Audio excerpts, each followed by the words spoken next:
नमस्कार, प्रणाम, आदाब, सत श्री अकाल। कैसे हैं भाई आप सभी? उम्मीद करता हूँ बहुत अच्छे होंगे और आप सबकी तैयारी भी जबरदस्त चल रही होगी। तो क्लास, एक चीज आपने कभी सोची है कि स्पोर्ट्स होते कैसे होंगे? 2500 साल पहले अपने आप को इमेजिन करो कि आप ग्रीक देश में हैं, ग्रीक देश के रहने वाले हैं। तो वहां पे पहले ना टीवी होता था, ना फोन होता था, ना कोई ऐसा वाईफाई का कोई सिस्टम था। लेकिन फिर भी लोग एक जगह इकट्ठा होते थे, वो होते थे ओलंपिया शहर में। किस चीज के लिए? सिर्फ एक चीज के लिए, दैट इज स्पोर्ट्स के लिए। तो क्या ओलंपिक्स की शुरुआत जो हुई थी कहाँ से हुई थी? क्या लड़कियों को पार्टिसिपेट करना अलाउड था? इन्हीं टॉपिक के बारे में आज हम बात करेंगे। आज हम पढ़ेंगे एंशियंट ओलंपिक्स गेम्स, यूँ कह सकते हैं वर्ल्ड का सबसे बड़ा गेम्स। उसी के बारे में, उसकी हिस्ट्री के बारे में पढ़ेंगे आज। तो क्या है, मैंने आपको पिछली क्लास में Homeric period, Spartan period, early Athenian period तक कवर कराया था। आज उसके बाद अर्ली एथेनियन पीरियड के बाद लेटर एथेनियन पीरियड थोड़ा सा पढ़ लेते हैं। उसके बाद हम स्टार्ट करेंगे एंशियंट ओलंपिक गेम्स के बारे में। तो मेनली क्या है, अर्ली एथेनियन पीरियड को गोल्डन पीरियड भी कहा जाता है, या फिर यूं कह सकते हो कि ट्रांजिशन पीरियड भी कहा जाता है। क्योंकि जब होमर का काल था, होमरिक पीरियड था, उसके बाद स्पार्टन्स का काल आया, स्पार्टन्स ज्यादा ताकतवर हुए, फिर एथेंस वासियों ने थोड़ा अपने आप को ग्रो करना स्टार्ट किया। उसके बाद प्रॉपर एथेनियन पीरियड आया, जिन्हें हम बोलते हैं लेटर एथेनियन पीरियड या फिर ट्रांजिशन पीरियड। लोग बदलने लगे, लोग समझदार होने लगे। इसे एज ऑफ ट्रांजिशन या फिर ट्रांजिशन पीरियड भी कहा जाता है। एज ऑफ ट्रांजिशन, ये क्वेश्चन पूछ लिया जाता है कई बार कि एज ऑफ ट्रांजिशन या फिर ट्रांजिशन पीरियड किसे बोला जाता है। और इसी पीरियड में, लेटर एथेनियन पीरियड में, बहुत बड़े बड़े फिलोसफर्स भी पैदा हुए, क्योंकि ये ट्रांजिशन का युग था। लोग बदल रहे थे, लोगों की सोच बदल रही थी। इस पीरियड में सोक्रेट्स जैसे महान फिलोसफर, सबसे महान, जिन्होंने 250 प्लस किताबें लिखी, 250 प्लस किताबें लिखी। और सोक्रेट्स के ही स्टूडेंट हुए प्लेटो, बहुत विश्व प्रसिद्ध नाम है प्लेटो। और प्लेटो के स्टूडेंट हुए अरिस्टोटल, अरस्तु, जिन्हें हम बात करते हैं, ठीक है, फादर ऑफ किन्सियोलॉजी के नाम से भी जाना जाता है जिन्हें। और आपको क्या पता है कि अरस्तु का जो स्टूडेंट था कौन था? अरस्तु के जो स्टूडेंट रहे कौन रहे, कितने टाइम पीरियड तक रहे? तो अरस्तु के जो स्टूडेंट थे उनका नाम था अलेक्जेंडर द ग्रेट। और यूं माना जाता है कि अलेक्जेंडर द ग्रेट ने बहुत बचपन से, छोटे, जब उनकी उम्र छोटी थी तभी से उनसे शिक्षा लेनी स्टार्ट कर दी थी, और लगभग 9 साल तक उनसे शिक्षा ली। और क्योंकि अलेक्जेंडर द ग्रेट के ऊपर काफ़ी भार था, है ना, राजा को संभालना होता है सारी चीज़ें। तो 9 साल के बाद उन्होंने अपनी राजगद्दी संभाली थी। उसके बाद से Socrates, Plato, Aristotle, then Alexander the great. तो देखो इस पीरियड में किन किन का नाम सामने आता है? Socrates, Plato, Aristotle. और देखो हिप्पोक्रेट्स, जिनको फादर ऑफ मेडिसिन भी कहा जाता है। और यूँ कह सकते हैं कि आज जो MBBS जो डिग्री करते हैं वो बच्चे, उनको पता होगा कि जब भी हम शपथ लेते हैं, MBBS जो डॉक्टर्स जो शपथ लेते हैं, वो उनको हिप्पोक्रेट्स की शपथ दिलाई जाती है। चरक शपथ भी बोलते हैं उसे, ठीक है, हिप्पोक्रेट्स की शपथ दिलाई जाती है। ये सबसे ग्रेटेस्ट माइंड्स थे मेडिसिन के, बहुत बेहतरीन दिमाग था इनका मेडिसिन का, के बारे में बहुत इन्होंने उत्पत्ति करी मेडिसिन की। इनको इसीलिए इनको फादर ऑफ मेडिसिन के नाम से भी जाना जाता है, फादर ऑफ मेडिसिन, ठीक है। अब ये बताओ पहले तो मुझे ये क्या है, क्योंकि मैंने पहले ही क्लास में बता दिया था। जिसने पहली क्लास देखी है मेरी वो बता देगा आसान से। ये कौन सा स्टेडियम है भाई? एंशिएंट ओलंपिक कहाँ कराए जाते थे? Pan Hellenic games, Olympic games कहाँ कराए जाते थे और कौन सा स्टेडियम है? ये है पैन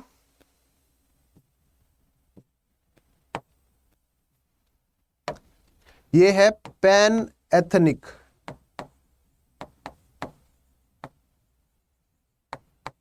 पैन एथनिक स्टेडियम, जहां पे पैन हेलेनिक गेम्स कराए जाते थे, है ना, चारों टाइप के गेम्स कराए जाते थे।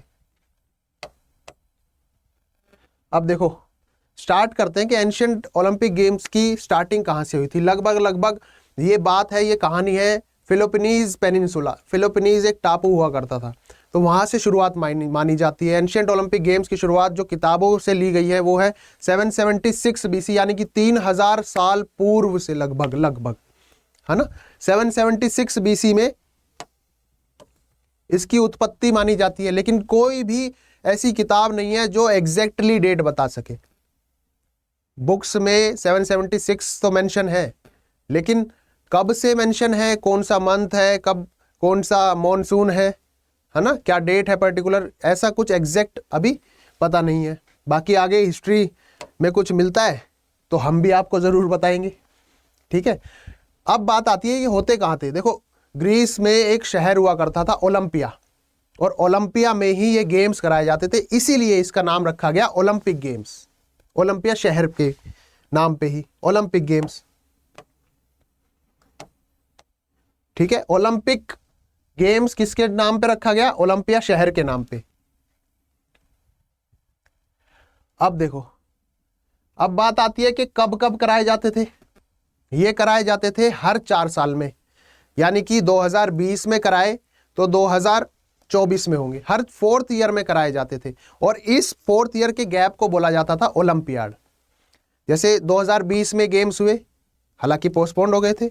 2016 मान लो, चलो 2016 में हुए रियो में, उसके बाद 2020 में, उसके बाद 2024 में, उसके बाद 2028 में। तो वही प्रथा चलती आ रही है, हर 4 साल में ये गेम्स कराए जाते हैं। और उन 4 साल के पीरियड का जो गैप रहता है ना, मान लो 2016 में कराए, फिर होने हैं 2020 में, तो इस गैप को बोलते हैं हम ओलंपियाड।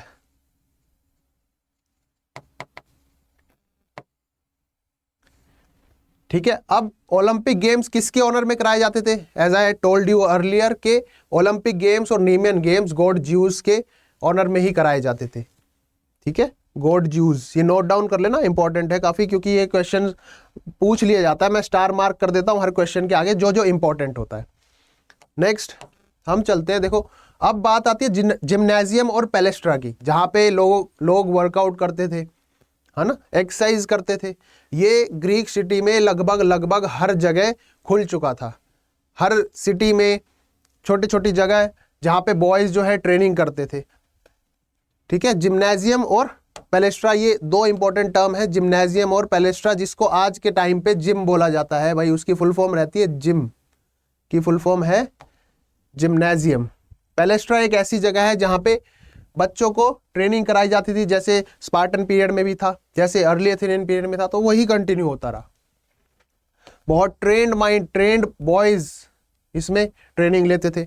साथ ही साथ exercise for body as well as mind इनका मोटो रहता था।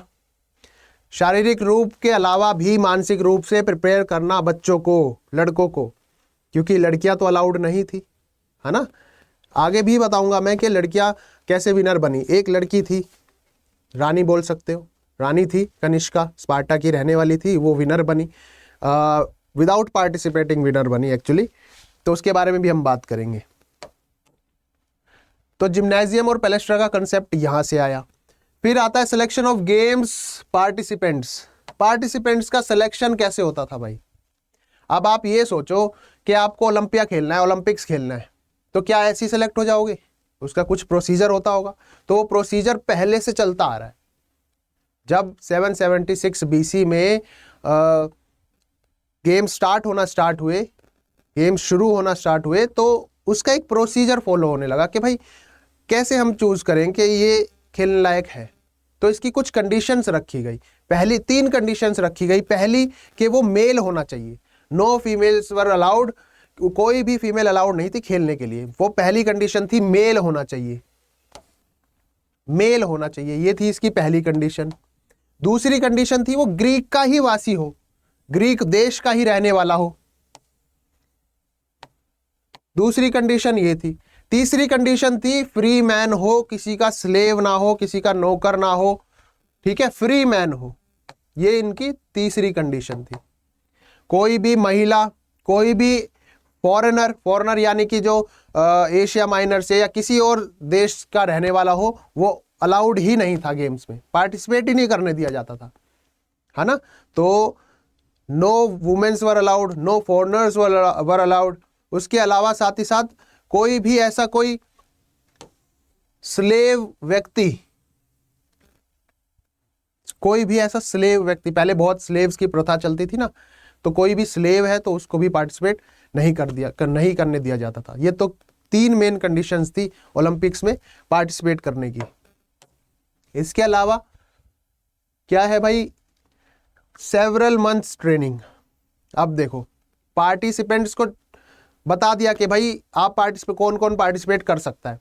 अब बात आती है कि पार्टिसिपेट करने से पहले का प्रोसीजर क्या है भाई। गेम खेलने से पहले आपको ट्रेनिंग भी लेनी पड़ेगी, तो कहाँ ट्रेनिंग ले, है ना।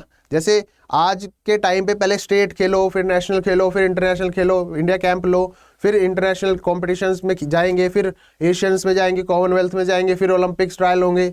तो ये प्रोसीजर फॉलो है। पहले होता था कि ये 3 कंडीशंस, पहला मेल हो, ग्रीक ओरिजिन का हो, और साथ ही साथ कोई स्लेव ना हो, फ्री मैन ना हो। उसके अलावा जब ये सारी गुण होते थे, एक मैन मिल जाता था, उसके अलावा उसको एलिस भेज दिया जाता था ट्रेनिंग के लिए। एलिस साथ में ही एक छोटा सा शहर था, एलिस लिख देता हूं मैं, एलिस ELIS। यहां पे 4 मंथ की 4 वीक की ट्रेनिंग होती थी।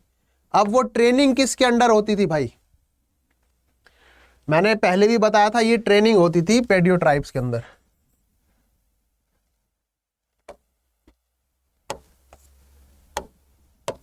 ये ट्रेनिंग होती थी पेडियो ट्राइब्स।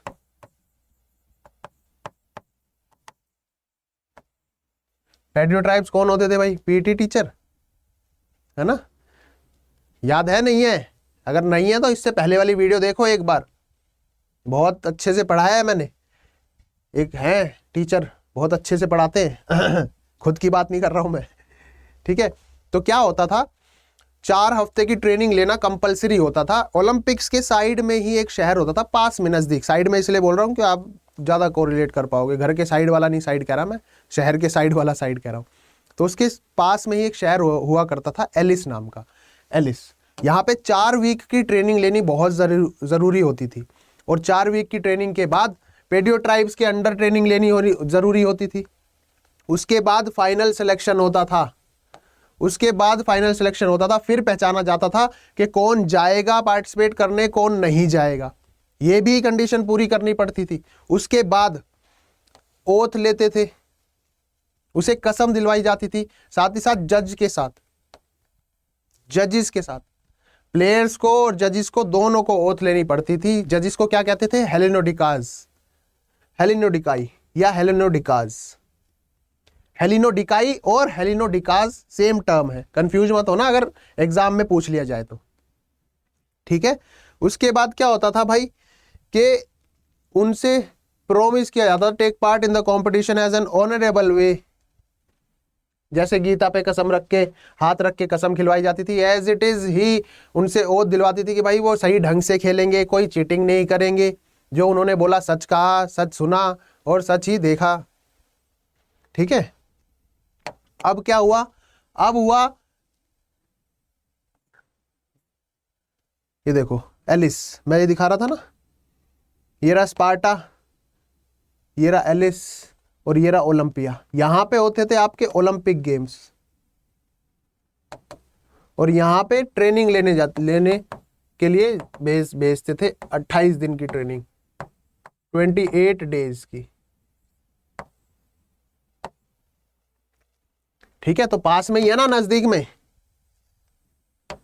चलो एंशिएंट मैप तुम्हारे लिए पता नहीं कहां कहां से ढूंढ के लेके आ रहा हूं, ठीक है ना। तो वीडियो को एक बार जरूर लाइक कर देना अगर अच्छा लग रहा हो, पढ़ने में समझ आ रहा हो तो। बाकी मैं नहीं कह रहा हूं कि अभी जाके अभी पहले करो, ठीक है, अभी नहीं कह रहा हूं। तो अब बात करते हैं कुछ फेमस एथलीट्स के बारे में। बहुत फेमस एथलीट भी रहे जो पार्टिसिपेट करते थे। तो क्या करते थे वो, यूं कह सकते हो कि उनमें से कुछ ऐसे महान तगड़े प्लेयर थे जिनका कोई तोड़ ही नहीं था, कोई तोड़ नहीं था। उन्होंने कदम रख दिया कंपटीशन में तो सारे ऐसे ही रहते थे, भाई ये तो आ गए, ये पार्टिसिपेट करने आए, अब तो यही जीतेगा फर्स्ट। उन एथलीट्स के बारे में बात करते हैं। उन एथलीट्स के बारे में आपको बताऊंगा कि उन्होंने क्या क्या अचीव किया। सबसे पहला नाम आता है मिलो का, सबसे पहला नाम है रेसलर मिलो का। लेकिन ऑफिशियली जो रिकॉर्डेड विनर की बात करें वो थे कोरेबस ऑफ एलिस, एलिस के रहने वाले थे, कोरेबस उनका नाम था। लेकिन सबसे महान फुट रेसर भी थे। और साथ ही साथ एक और नाम आता है, वो है रेसलर मिलो। ध्यान रखना इस नाम को, क्योंकि ये नाम आगे मैं कहानी बताऊंगा इनके क्या कितने प्रसिद्ध कहानियां थी इनकी। रेसलर मिलो की मैं बात कर रहा हूं। रेसलर मिलो क्रोटोन के रहने वाले थे। देखो क्रोटोन अलग है, बहुत बच्चों की कंफ्यूज होते हैं कि सर क्रोटोन अलग है, इस मैप में नहीं है ना, नहीं इस मैप में नहीं है, मैं अगली क्लास में आपको दिखा भी दूंगा। क्रोटोन जो है अलग है। क्रोटोन के रहने वाले थे रेसलर मिलो और एलिस के रहने वाले थे कोरेबस मिलो। तो देखो ये थे एक रेसलर,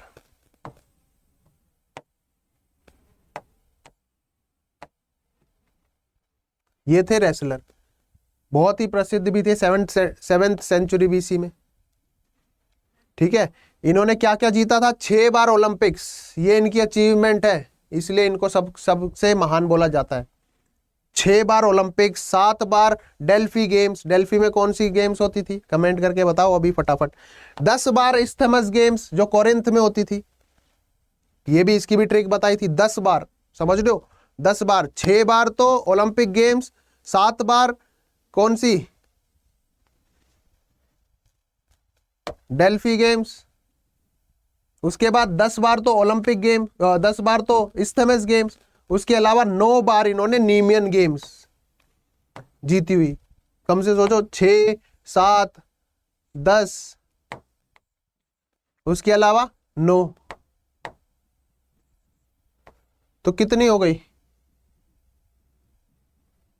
10 और 9 19, 19 और 7 26, 26 और 6 32, 32 मेजर इवेंट्स इन्होंने जीते, इसलिए इनको महान, the great wrestler Coroebus sorry great wrestler Milo बोला जाता है, कोरेबस मिलो अलग था। देखो अब बात आती है जो जिसने सबसे ज्यादा इवेंट्स जीते हो, सबसे ज्यादा यू कह सकते हो उसका बहुत नाम चलता था हर गेम में। चारों गेम्स की मैं बात कर रहा हूं, पैन हेलेनिक गेम्स की, सिर्फ ओलंपिक्स की नहीं, पैन हेलेनिक गेम्स की। तो उसको एक नाम दे दिया जाता था, एक टाइटल दे दिया जाता था। जैसे आज के टाइम में सुशील कुमार का एग्जाम्पल ले लो, पहलवान सुशील कुमार जी हैं, तो उन्होंने 2 बार लगातार 2 ओलंपिक्स में मेडल जीते और 1 ओलंपिक्स में तो डबल मेडल जीता, तो उनको टाइटल दे दिया गया कि भाई ये महान रेसलर है ना। तो वैसे ही सेम कोरेबस मिलो को भी, रेसलर मिलो को भी क्या कर दिया गया, एक टाइटल दे दिया गया जिसको हम बोलते हैं पीरियडोनिकाज। पीरियड एक पर्टिकुलर पीरियड से संबंधित है, ठीक है, और निकाज को हम बोलते हैं जीतने वाला, बार बार जीतने वाला। पीरियडोनिकाज का टाइटल दे दिया गया। अब बात आते हैं, ये देखो ये मिलो थे, इनकी कहानी मैं अब आपको सुनाता हूं। क्या थे, जब ये छोटे थे ना, जब ये यूं लगा सकते हो 3 साल के 5 साल के, तो ये गाय बछड़ा चराने जाते थे, गाय बछड़ा चराने जाते थे। तो क्या होता था, वहां पे कीचड़ वीचड़ होता था, तो ये गाय बछड़े को ही कंधे पे उठा के और खुद चलने लगते थे। तो जैसे जैसे इनकी एज बढ़ती गई, छोटे थे बड़े हो गए, ये बड़े हो गए, जैसे जैसे इनकी एज बढ़ती गई वो बछड़ा भी तो बढ़ता गया। और वो सोचो कि पूरे एक टाइम पे पूरे बैल को अपने कंधे पे रख के और आराम से, उतनी शक्ति से, उतनी ही इंटेंसिटी से, उतनी ही ताकत से, उनको बहुत नॉर्मली भी रखता था ये। और ऐसा भी मानना है कि एक बार जब ये स्कूल में पढ़ रहे थे, तो पहले तो ईंट सीमेंट की बनी नहीं होती थी छत, तो टपरी सी होती थी, तो वो गिर गई थी। सभी बच्चों के स्कूल में पढ़ रहे थे तो पैलेस्ट्रा में, तो वो गिर गई छत। तो इन्होंने क्या किया, अपने हाथ से ऐसे रोक दी, पूरी छत भरी हुई, इतनी ताकत थी इनमें, इनका की ताकत का कोई तोड़ नहीं था, है ना। अब देखो, अब बात आती है थैगोनस ऑफ थेसोस। थेसोस एक सिटी थी, थेसोस के रहने वाले थे थैगोनस। इन्होंने क्या जीती, इनके नाम पे 1300 विक्ट्री थी, 1300 विक्ट्रीज, 1300 यू कह सकते हो चैंपियन थे पेन क्रिएशन गेम्स के। अब पेन क्रिएशन गेम्स क्या होती है, पेन क्रिएशन होता है, आजकल तो देखो बॉक्सिंग और रेसलिंग, पहलवानी, ये 2 अलग अलग कर दिए, लेकिन पहले के टाइम पे क्या था, एक इवेंट और था जिसे हम बोलते हैं पेन क्रिएशन, जो बॉक्सिंग और रेसलिंग का दोनों का कॉम्बिनेशन था, ठीक है। Pankration games, pankration games या फिर पेन क्रिएशन बॉक्सिंग और रेसलिंग में, ठीक है। 1300 विक्ट्री थी इनके नाम पे, और इसी पीरियड निकास का इनको टाइटल भी दिया, और साथ ही साथ इनका स्टैचू भी मार्केट में प्लेस करा दिया। आप देख रहे हो ये स्टैचू, बहुत बड़ा सा स्टैचू इनका मार्केट में लगाया भी गया था उस टाइम पे। और ये मैं आपको तथ्य बता रहा हूँ, फैक्ट्स बता रहा हूँ, ये कोई ऐसी हवा में नहीं बोल रहा। आर्कियोलॉजिकल सर्वे ऑफ इंडिया ने इसको माना है, इसकी वो मिली है,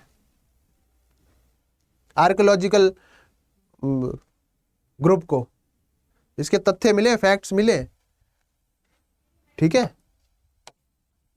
अब बात आती है लियोनिडिकास ऑफ रोड्स। रोड्स बहुत फेमस रनर भी थे ये, फुट रेस के, स्टेडियम रेस के रनर लियोनिडिकास ऑफ रोड्स। रोड्स भी एक छोटा सा शहर था और उसके रहने वाले थे लियोनिडिकास, ठीक है। इनके नाम पे 12 बार विक्ट्री है, ध्यान रखना, 12 बार ये ओलंपिक जीते, 12 बार। अब 12 को 4 से गुणा कर लो, 12 चौक 48, लगभग 48 साल तक इनसे कोई जीता ही नहीं है। सोच लो, चीते थे ये, चीता ही कह दें, है ना। तुम दौड़ सकते हो इतनी तेज? 12 ओलंपिक्स में इनके नाम पे विक्ट्री थी। और यूं कहते हैं कि he was the few athletes victorious in 3 races in the same day. एक दिन में इन्होंने 3 रेस जीत ली थी, एक रेस में। आजकल के टाइम पे क्या है, बच्चे जो है शॉर्टकट की तरफ ज्यादा भाग रहे हैं, समय का सदुपयोग नहीं कर रहे। शॉर्टकट बहुत, यूं कहते हैं कि सर ये नहीं मिल रहा, और वो छोड़ जाते हैं फिर, है ना। किसी चीज को बैठो तसल्ली से, उसको देखो कहाँ से स्टार्ट हुई, कहाँ अंत है इसका, कहाँ तक जा सकती है। एक चीज से लेके, शुरू से लेके एंड तक फॉलो करो, तब आता है मजा, तब आपको खुद में इंप्रूवमेंट देखने को मिल सकती है। 3 रेस एक ही बार में जीती। अब बात आती है प्यूगिलिस्ट। प्यूगिलिस्ट बोलते थे बॉक्सर को, बॉक्सर डियागोरस नाम था बॉक्सर का। डियागोरस ऑफ रोड्स के ही रहने वाले थे। लियोनिडिकास जो रोड्स के ही रहने वाले थे, उनके ही शहर में रहते थे डियागोरस थे हमारे प्यूगिलिस्ट कौन होते हैं? बॉक्सर। ये क्वेश्चन बनता है पेपर में।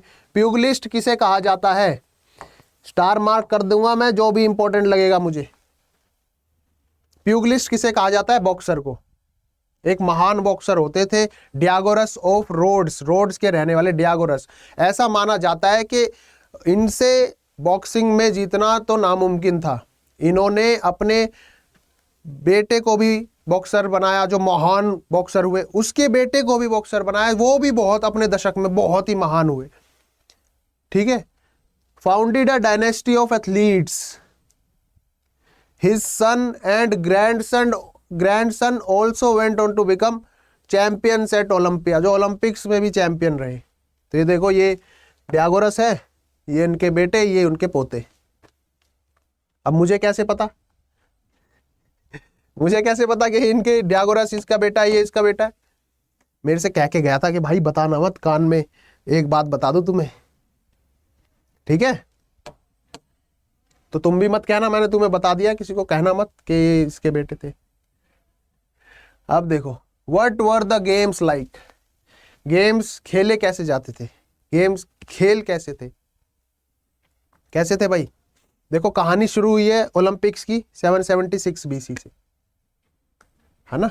776 बीसी में पहले ये होते थे एक दिन के, उसी दिन ओथ दिलवा देते थे, उसी टाइम भगवान को भी याद कर लेते थे, उसी दिन ही कंपटीशन भी करा देते थे, उसी दिन ही वो भी दे देते थे जो भी उनको देना होता था, मुकुट देना होता था या फिर मेडल देने होते थे। हालांकि मेडल नहीं देते थे, क्या देते थे भाई?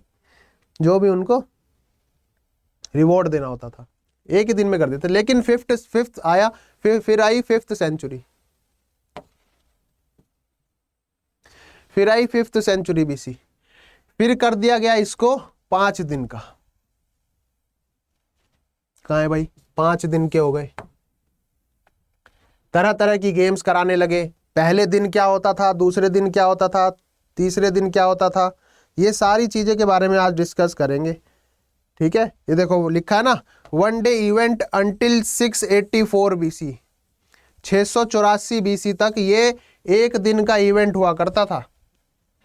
फिर इसको पहले देखो एक दिन का होता था 684 BC तक, फिर इसको 3 दिन तक कर दिया गया कुछ टाइम के लिए, कुछ बहुत शॉर्ट पीरियड ऑफ टाइम के लिए कर दिया गया।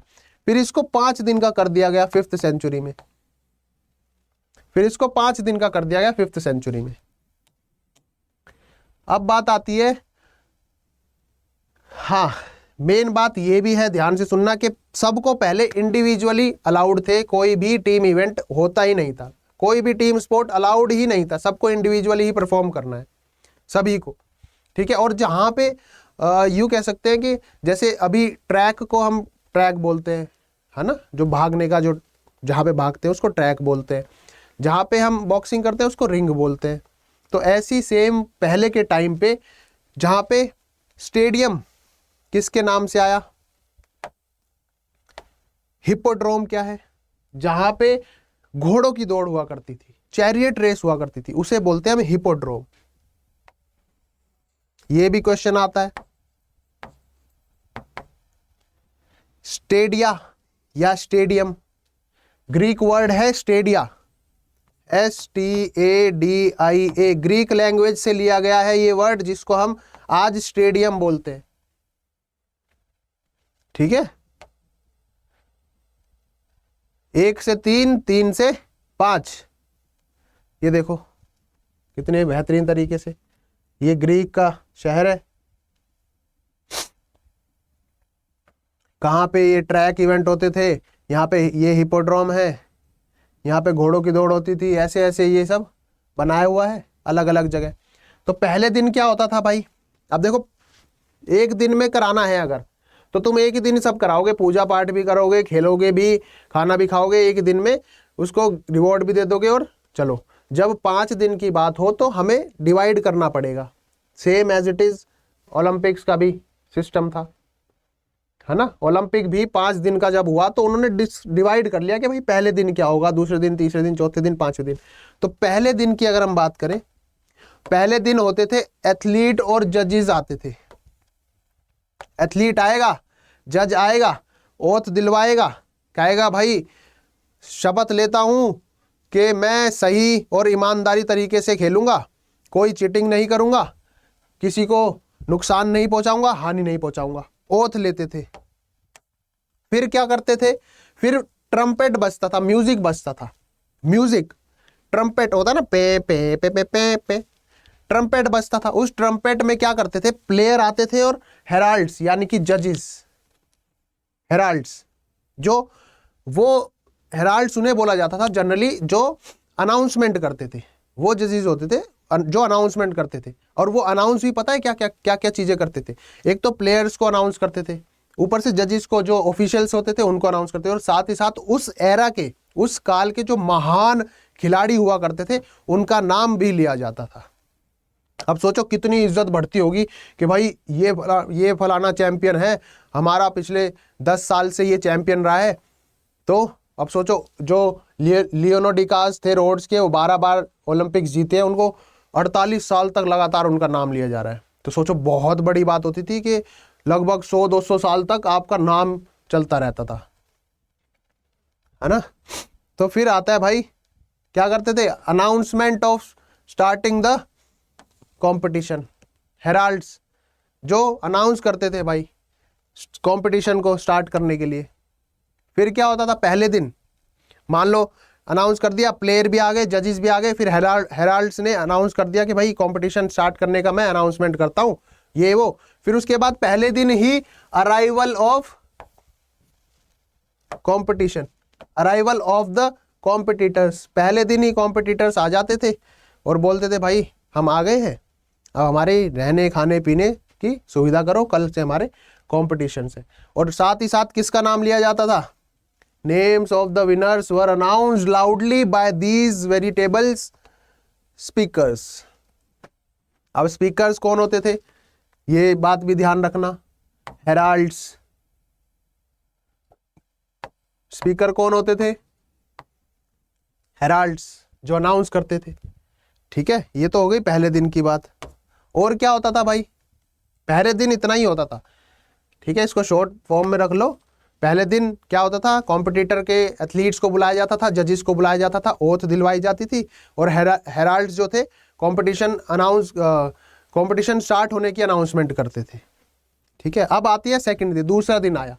दूसरे, देखो ये क्वेश्चन जनरली पूछ लिया जाता है क्योंकि अब लेवल बढ़ता जा रहा धीरे धीरे। तो आपसे ये भी पूछ सकते हैं कि तीसरे दिन क्या हुआ था, चौथे दिन। दूसरे दिन क्या हुआ था, दूसरे दिन सबसे पहला इवेंट होता था इक्विस्टेरियन। इक्विस्टेरियन क्या होता है, इक्विस्टेरियन होता है दौड़। किसकी दौड़, हॉर्सेस की। किसकी दौड़, घोड़ों की दौड़, इक्विस्टेरियन। और 4 घोड़ों की दौड़ को बोलते हैं क्वाड्रिका, ये मैं पहले भी बता चुका हूं। इक्विस्टेरियन सबसे पहला इवेंट है एंशिएंट ओलंपिक गेम्स में। ये क्वेश्चन पूछा गया है पीवाईक्यू में। एंशिएंट ओलंपिक गेम्स का सबसे पहले दिन का कौन सा इवेंट होता था, पहले दिन में तो कोई इवेंट ही नहीं होता था। दूसरे दिन में सबसे पहला इवेंट होता था इक्विस्टेरियन। हिपोड्रोम में होता था। कहां होता था, हिपोड्रोम, जहां पे घोड़ों की दौड़ हुआ करती थी, हॉर्स रेसेस के लिए। ठीक है, there were also chariot races, रथ दौड़। चैरियट रेस यानी कि रथ दौड़, रथ दौड़ भी हुआ करती थी, ध्यान रखना। पेंसिल का कलर चेंज कर लूं क्या, ब्लू कर लूं, ब्लैक कर लेता हूं, व्हाइट कर लेता हूं, व्हाइट ठीक है। रथ दौड़ भी हुआ करती थी, जो यंग हॉर्सेस जो रहते थे उनके लिए। ठीक है, अब बात आती है विनर्स वर नॉट जॉकीज। अभी मैंने बताया था वुमेन्स जो हैं वो अलाउड नहीं थे, वुमेन्स, कोई भी वुमेन अलाउड नहीं थी। लेकिन फिर भी कनिष्का की रानी, कनिष्का नाम है उनका, स्पार्टा की रानी थी।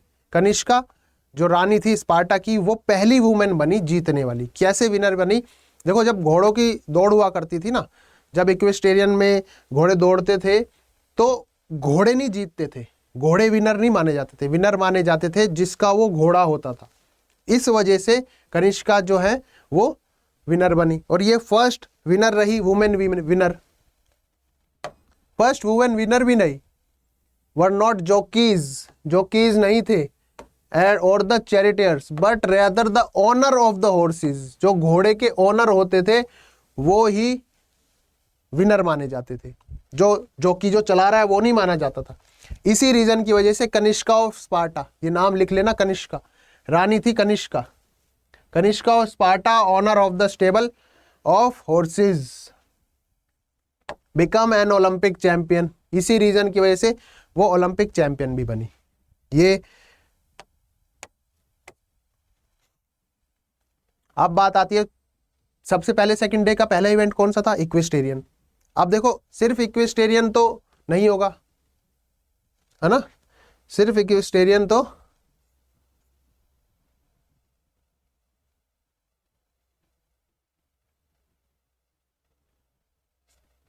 ठीक है। उसके बाद बात आती है दूसरे दिन में क्या क्या गेम्स होते थे। दूसरे दिन में क्या क्या गेम्स होते थे, दूसरे दिन में ये 5 गेम्स होते थे। DDLJ, DDLJ, ये मूवी तो देखी होगी, दिलवाले दुल्हनिया ले जाएंगे। कैसे ले जाएंगे, took run away, run away, run way से भाग के ले जाएंगे। डी को एक ही डी है ये, DDLJ। डी से डिस्कस थ्रो, L से लॉन्ग जंप, ठीक है, LJ, जे के बाद जेवलिन, अब जेवलिन के बाद रन अवे, R से रनिंग और W से रेसलिंग। ठीक है, तो ये 5 इवेंट होते थे जिन्हें हम बोलते थे पेंटाथलॉन। लिख लेना भाई ये पेंटाथलॉन। पेंटाथलॉन में कौन कौन से 5 इवेंट होते थे, तो DDLJ कैसे भाग जाएंगे, रन अवे ऐसे भाग जाएंगे। इसके अलावा सेकंड डे में, अब देखो मैं बताता हूँ ये गेम्स होते कैसे थे। सबसे पहला इवेंट था सेकंड डे में डिस्कस थ्रो, मतलब इवेंट था डिस्कस थ्रो। लेकिन डिस्कस थ्रो खेला कैसे जाता था, खेलते कैसे थे? देखो सबसे पहले क्या होता था, इनको रन अप अलाउड नहीं था। मतलब डिस्कस थ्रो में क्या है कि आप क्या करते थे, डिस्क को पकड़ते थे और बस ऐसी घूम के ऐसी फेंक देते थे। उनको कोई सर्कल लेना कुछ भी ऐसा अलाउड नहीं था, बस ऐसे खड़े खड़े फेंकना होता था। और ये भी बात थी कि जो डिस्कस, अगर मैंने सेम एक डिस्कस फेंका है तो जो मैंने डिस्कस फेंका है वो ही आप लोग फेंकोगे।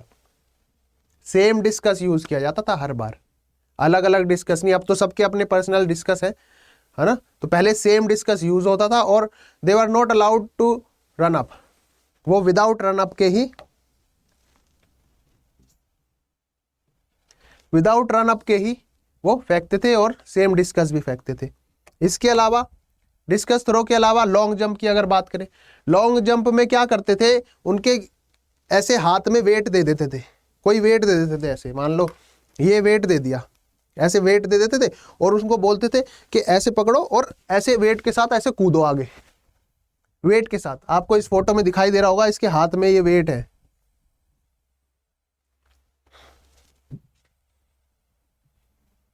एक तो ये बोर्ड में नया सॉफ्टवेयर इंस्टॉल हुआ है ना, तो थोड़ी सी प्रॉब्लम। ये देखो आपको दिख रहा होगा, इसके हाथ में जो है वेट्स हैं, वेट्स को पकड़ के कूदना अलाउड था। स्टोन और मेटल होल्डर्स, वेट पत्थर के रहते थे या फिर मेटल होल्ड के रहते थे, वेट रहता था, ठीक है, अलाउड था तभी।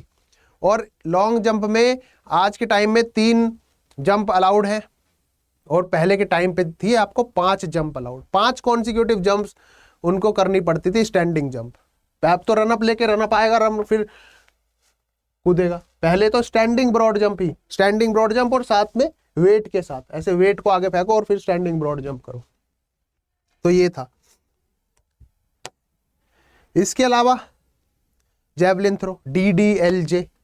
जैवलिन थ्रो कैसे फेंकते थे? जैवलिन थ्रो में हाथ में थोड़े से वो स्ट्रैप्स जो होते हैं ना, स्ट्रैप यूज कर, जो आज के टाइम पे आप लोग जिम में पहनते हो, वो स्ट्रैप लपेट लेते थे और फिर अलाउड होता था फेंकना।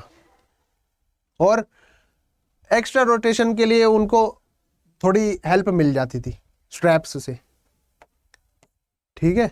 फिर आता है हमारा रनिंग और रेसलिंग। रनिंग और रेसलिंग क्या होता था? These 3 disciplines were only practiced as part of the pentathlon. Running and wrestling, on the other hand, were also practiced as individual discipline on 4th day. क्या करते थे? पेंटाथलॉन के भाग के रूप में अभ्यास किया गया था लगातार, और कुश्ती दूसरी ओर और व्यक्तिगत विषयों के रूप में भी अभ्यास किया जाता था। यानी कि ये कॉन्टिन्यू अभ्यास करते रहते थे रनिंग और रेसलिंग का। दूसरे दिन ये इवेंट करा दिया जाता था। अब बात आती है तीसरे दिन। दूसरे दिन कौन कौन से इवेंट हुए? DDLJ, run away. तीसरे दिन, अब बात आती है तीसरे दिन क्या होता था? तीसरे दिन होता था culminating of point of the games. Culminating होता है मतलब अंत होने वाला है अब इसका, अब ये समापन होने वाला है, अंत नहीं समापन मैं बोलूंगा। गेम्स का समापन होने की शुरुआत कर देते थे तीसरे दिन से, कि भाई अब नजदीक आ गए हम फिनिश होने के गेम्स के। अब हमें थोड़ा थोड़ा जो भी एक्टिविटी है, जैसे कि काउज की बलि देना, 100+ काउ की बलि देते थे तीसरे दिन, और जो भी मांस था वो सब में डिस्ट्रीब्यूट हो जाता था, प्लेयर्स में, जितने भी ऑफिशियल्स रहते थे उन सभी में, ठीक है। तो मीट जो है शेयर कर दिया जाता था। ये आप देख सकते हैं पुरानी फोटोज, ये स्कल्पचर मिला है,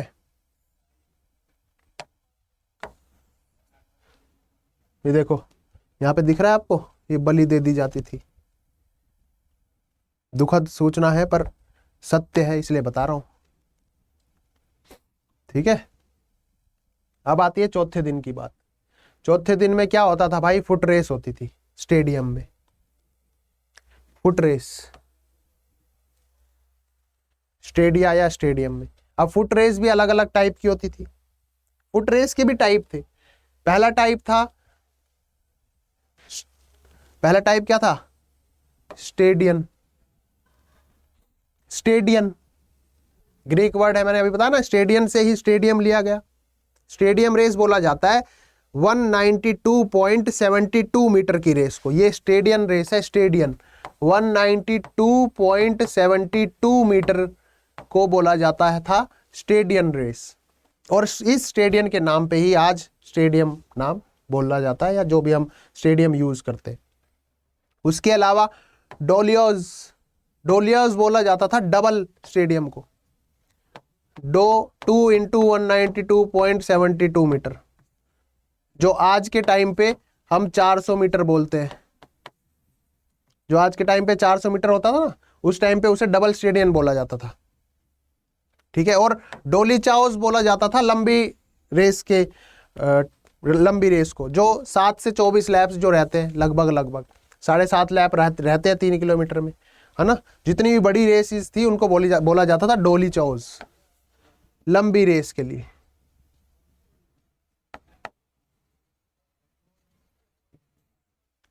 ठीक है, और साथ ही साथ रेस इन आर्म,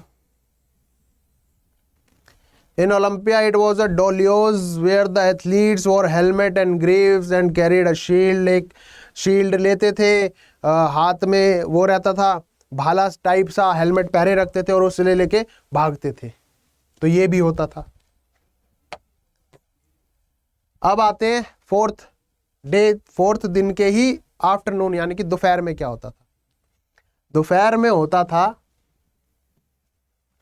आफ्टरनून में प्यूगलिज्म।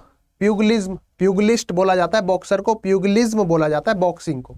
बॉक्सिंग आज हम जनरल टर्म यूज करते हैं, बॉक्सिंग, उसका पुराना नाम जो है प्यूगलिज्म है। ठीक है, रेसलिंग एंड पेनक्रिएशन, रेसलिंग भी होती थी और पेनक्रिएशन गेम्स भी होते थे, जो प्रैक्टिस करते थे दूसरे दिन पे। रेस और रेसलिंग की प्रैक्टिस करते थे ना दूसरे दिन पे, मैंने बताया DDLJ रनअवे, तो वो रेस होती थी आपकी 4th दिन पे। ठीक है, रेस प्लस रेसलिंग। इसके अलावा ड्राइंग अलॉट, कैसे चूज करते थे कि भाई रेसलिंग किससे कौन करेगा? पर्ची लेते थे, उसमें जो भी अपना वो करते थे लॉट उछाल देते थे, जो 2 पर्ची उठाई कि भाई ये दोनों आपस में लड़ेंगे, ये मैं आपस में लड़ेंगे, ऐसे लड़वा लो, है ना। तो ऐसे लड़ेंगे और उनका मैच करा देते थे, तो ऐसे चूज करते थे। इसमें कोई वेट कैटेगरी भी नहीं थी। आज के टाइम पे हर गेम में लगभग, जो भी टाइकोंडो हो गया, कराटे हो गया, इन सब में वेट कैटेगरी है। उस टाइम पे रेसलिंग में वेट कैटेगरी नहीं थी कोई, बस काटना अलाउड नहीं था, किसी की आंख नाक में उंगली देना अलाउड नहीं था, ये सारी चीजें अलाउड नहीं थी बस, बाकी आप कैसे भी उठा के पटक सकते थे। प्यूगलिस्ट के हाथों में मेटल के वो पहरा दिए जाते थे ग्लव्स, मेटल के। A piece of metal were added to the knuckles, यहाँ पे नकल्स में मेटल के पीसीस पहरा दिए जाते थे और तब लड़ो। सोचो, लड़कों को पता है कि भाई कितना मजा आता होगा, है ना। तुम्हें तो मजा आता होगा, स्कूल के टाइम में लड़ाई करी होगी तुमने भी बहुत, क्यों? सब पता है बेटा, सुना दूं तुम्हें अगर मेरे किस्से, है ना। तो पंच में ऐड कर दिया जाता था मेटल के पीसेस कुछ। अब बात आती है 4th डे में ही क्या होता था? Wrestler fought standing up with bare hand, नंगे हाथों ही लड़ते थे, नंगे हाथों ही लड़ते थे। ठीक है, कौन कौन से? There were different type of hold, तरह तरह के होल्ड होते थे वहां पे। Who first touches the ground, 3 बार जिसने जमीन पे गिरा दिया रेसलर को, वो जीत जाता था, जो गिर गया वो हार जाता था। अब बात आती है 4थे दिन ही पेनक्रिएशन। मैंने बताया ना, रनिंग भी होती थी, रेसलिंग भी होती थी, और पेनक्रिएशन गेम्स यानी कि बॉक्सिंग और रेसलिंग का मिश्रण जो होता था वो भी होता था। ठीक है, ये भी कराया जाता था। सिर्फ ऑल मूव्स वर अलाउड, सारे मूव अलाउड थे, सिर्फ काटना, एक्सेप्ट ऑफ बाइटिंग, ग्रोजिंग, मतलब आंखों में उंगली देना, gouging out eyes and putting fingers in the opponent nose, आंख नाक में उंगली देना अलाउड नहीं था, काटना अलाउड नहीं था। बाकी आप उठा के कैसे भी पटक सकते थे, सबसे अच्छी बात लगती है मेरे को ये, कैसे भी उठा के पटक दो। 5th दिन की बात करें, 5वें दिन। अब 5वें दिन तो समापन का दिन है ना, समापन में क्या करते थे, जितने भी ऑनरिंग विक्टोरियस एथलीट, जितने भी जीते हुए एथलीट थे, जो कंपटीशन जीते जाते थे, उनको सम्मानित किया जाता था, उनको रिवॉर्ड दिया जाता था। जैसे रिबन्स में बंधे हुए जो भी जिस भी शहर में, जैसे ओलंपिया में ऑलिव लीव्स है ना, ऐसे दे दिए जाते थे जैतून के पत्ते, रिबन्स में बांध के दिए जाते थे। Victory palms in the stadium, olive wreath, Olympics की बात कर रहे हैं अभी हम, तो ओलंपिक्स में ऑलिव विर्थ, जैतून पुष्पांजलि, जैतून पुष्पांजलि है ये, जैतून पुष्पांजलि। अब वो पता है कैसे दिए जाते थे, ऐसे तोड़ लिए और ऐसे रिबन से ऐसे बांध दिया उन्हें और ऐसे दे दिया जाता था। फाइनली अब बुकेट, एक बुके दे दिया जाता था बना के। अभी दिया तो मैंने तुम्हें, दिया ना अभी, अभी दिया है मैंने तुम्हें बुके बना के, ले लेना भाई। पॉलिटिशियन एंड जजेस देते थे भाई।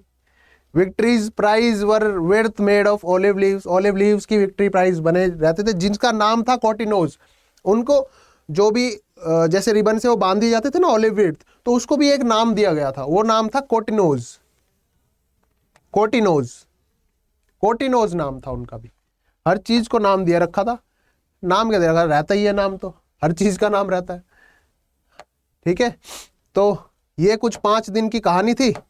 बाकी इससे आगे हम नेक्स्ट क्लास में पढ़ेंगे भाई विनर्स को क्या क्या रिवॉर्ड दिए जाते थे। हर पेन हेलेनिक गेम्स 4 जगह होती थी, ओलंपिया, डेल्फी, कोरिंथ और नीमिया। तो चारों कौन कौन सी होती थी, कौन कौन से शहर में होती थी भाई, ये कमेंट करके बता देना जरूर। क्लास अच्छी लगी हो तो लाइक कर देना, चैनल सब्सक्राइब नहीं किया है तो वो बहुत ज़रूरी है, अभी ठोक दो, बिल्कुल बटन को ऐसा ठोको कि कभी जवाब ना दे पाए वो। ठीक है, बाकी मिलते हैं नेक्स्ट क्लास में एक बेहतरीन टॉपिक के साथ। बाकी और जो भी कुछ आपको टॉपिक पढ़ना हो नीचे कमेंट जरूर कर दिया करो, वीडियो अच्छी लगी हो तो भी कमेंट कर दिया करो। बाकी मिलते हैं आपसे नए नए कंटेंट के साथ। Bye bye, take care. Physical education जिंदाबाद था, जिंदाबाद है और जिंदाबाद रहेगा। मिलते हैं नेक्स्ट क्लास में, ध्यान रखेंगे भाई अपना। Bye bye, take care.